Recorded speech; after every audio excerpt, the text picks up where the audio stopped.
चुकीच्या पद्धतीने त्याला अटक करून सोडून देण्यात आले. आमची मागणी होती की बा एवढं मारलंय, जीव घेणं आमच्यावर हल्ला झाला, आम्हाला जीव मारण्याचा प्रयत्न केला. मी तसं त्या जबाबात माझ्या नमूद पण केले. आम्ही प्रामाणिकच काम करत होतो. आम्ही शेतकऱ्यांचे प्रश्न घेऊन त्या ठिकाणी गेलेलो होतो. आम्ही कोणाचा खून करायला, कोणाला मारायला किंवा दगडफेक करायला त्या ठिकाणी गेलेलोच नव्हतो. अतिशय चुकीच्या पद्धतीने या केसमध्ये पोलिसांनी काम केलेलं आहे आणि हजर झाले. त्या कलमांतर्गत जी कारवाई, कायदेशीर प्रक्रिया करायची ती आम्ही केली. परंतु एवढी काय त्याला व्हीआयपी ट्रीटमेंट द्यायची?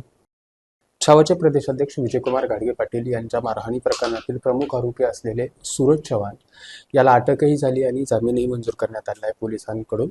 आता आपण विजयकुमार घाडगे यांची प्रतिक्रिया घेतोय. काय सांगाल दादा, कसं पाहताय या प्रकरण? नाही काय ते पहाटे येऊन त्यांनी पोलिसांना शरण आले वगैरे काय बातमी आली ऐकली, पण सगळं गोलमाल आहे. पोलीस प्रशासनाने 3 पथकं निवडले होते. 3 पथकांनी काय केलं मग? तो स्वतः जर शरण येतोय, सगळं गोलमाल वाटतंय. चुकीच्या पद्धतीने त्याला अटक करून सोडून देण्यात आले.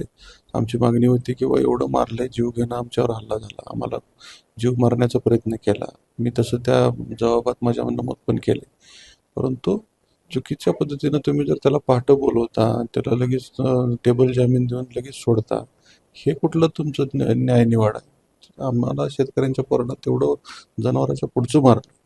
आम्ही प्रामाणिकच काम करत होतो. आम्ही शेतकऱ्यांचे प्रश्न घेऊन त्या ठिकाणी गेलेलो होतो. आम्ही कोणाचा खून करायला, कोणाला मारायला किंवा दगडफेक करायला त्या ठिकाणी गेलेलोच नव्हतो. अतिशय चुकीच्या पद्धतीने या केसमध्ये पोलिसांनी काम केलेलं आहे. संतोष पाटील जे पोलीस निरीक्षक आहेत त्यांच्यासोबत तुम्ही आता फोनवरनं संवादही साधलेला आहे. तर काय आता नेमकं पोलीस पाठीशी घालतात, कसं पाहताय?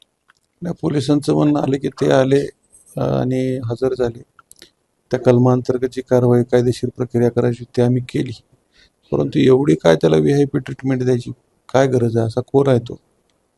सर्वसामान्य लोकांची भांडणं झाली तर तुम्ही घरात घुसून त्या आरोपीला मारून उचलून आणता. आणि हा कोण लागून गेला एवढा? त्याने शेतकऱ्यांच्या पोरावर हात उचलला आहे. शेतकऱ्यांच्या पोरांचा जीव घ्यायचा प्रयत्न केलेला आहे त्याने. त्याला एवढी व्हीआयपी ट्रीटमेंट कोणाच्या आशीर्वादावर दिली जाते? हे बरोबर नाही. माझं अजितदादांना सुद्धा आव्हान आहे, दादा हे चुकीचं आहे. आम्ही शेतकऱ्यांची पोरं आहोत. शेवटी तुम्ही राज्याचे पालक आहात. याच्यामध्ये दादा तुम्ही स्वतः लक्ष घाला. मुख्यमंत्र्यांनीही लक्ष घातलं पाहिजे. माझं एवढंच म्हणणं आहे की आम्हाला न्याय मिळाला पाहिजे. बरं, आता यासोबतच 307 अंतर्गत गुन्हे नोंदवावेत आणि असंघटित गुन्हेगारीचा मकोका अंतर्गत ह्या 2 मागण्या तुम्ही केल्या होत्या. त्यानंतर पोलिसांनी जबाब नोंदवण्यासाठी किंवा नव्याने काही आले होते? नाही, आले नाहीत माझ्याकडे. त्या दिवशीचे घेऊन गेले जबाब, त्याच्यानंतर माझ्याकडे आले नाहीत. आता मगाशी माझं त्या पोलीस स्टेशनचे पी आय त्यांच्यासोबत बोलणं झालं. ते आता थोड्या वेळात काहीतरी जबाब घ्यायला येणार आहेत. त्यानंतर घेऊ म्हणून सांगितलं. आता यापुढची काय भूमिका असणार आहे? यामध्ये कुणाचं राजकीय पॉलिटिकल प्रेशर आहे का, ज्यामुळं पाठीशी घालण्याचं काम पोलीस करतात असं वाटतं? नाही, आता त्या गोष्टीचा मला आणखीन काही माहिती नाही. कारण का असं घडतंय? शेतकऱ्यांचा प्रश्न मांडणाऱ्या शेतकऱ्यांच्या पोरावर तुम्ही पोराला न्याय द्यायचं सोडून तुम्ही ज्यांनी आमच्यावर हल्ला केला, ज्यांनी आमचा जीव घ्यायचा प्रयत्न केला, त्याला एवढं प्रोटेक्ट का केलं जातं? पॉलिटिकल प्रोटेक्शन तुम्ही त्याला देताय का, अशी शंका आमच्या मनात आहेच. काय मागणी? नाही, त्याच्यावर कडक शासन झालं पाहिजे. आमच्या पोरांचा जर जीव गेला असता तर तुम्ही तुम्ही अशीच त्याला ट्रीटमेंट दिली असती का? गृहमंत्र्याकडे ते मागणी करणार? नाही, गृहमंत्र्याला माझं एवढंच म्हणणं आहे की तुम्ही ह्याच्यात योग्य तो न्याय द्या. आम्ही चुकीचं काहीच बोलत नाही. त्यांनी सांगितलं, ते जे कोण आरोपी आहेत त्यांनी त्यावेळेस मला मारल्याच्या नंतर मुलाखत दिली होती चॅनलला की बाबा ते असंवैधानिक शब्द वापरल्यामुळे आम्ही मारहाण केली. त्यांनी मान्य केले ना. पण मी काय असंवैधानिक बोललो? कुठला शब्द वापरलाय मी? मीडिया समोर होती, तुमचे सगळ्यांचे कॅमेरे होते, स्वतः तटकरे साहेब होते त्या ठिकाणी, संजय बनसोडे होते माझे मंत्री, त्यांनीच दोघांनी ऐकलं. त्या हॉलमध्ये बरेच लोक होते.